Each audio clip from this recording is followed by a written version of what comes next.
রাস্তায় বড় ফাটল দেখে আতঙ্কিত গ্রামের মানুষজন। ত্রিপুরা সিপাহীজলা জেলার চুরিলাম আরডি ব্লক থেকে 50 মিটার দূরত্বে দক্ষিণ চুরিলাম মধ্যপাড়া পিচের রাস্তায় ঘূর্ণিঝড় রেমালের প্রভাবে প্রচন্ড ঝড় বৃষ্টির পর রাস্তায় বড় ফাটল দেখে আতঙ্কিত হয়ে পড়েছেন গ্রামের মানুষজন।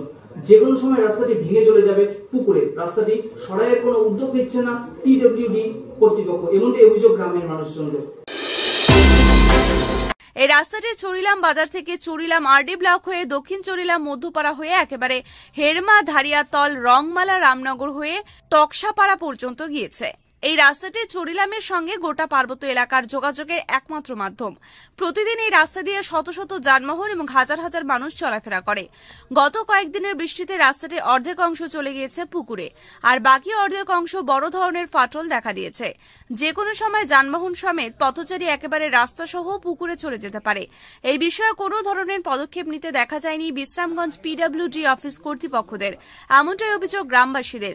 অতি দ্রুত গ্রামের মানুষ পুকুরের পাড়ে ইটের রিটার্নিং ওয়াল দিয়ে রাস্তাটিকে রক্ষা করার জন্য দাবি জানিয়েছেন। তা না হলে যে কোনো সময় ঘটে যেতে পারে বড় ধরনের অঘটন।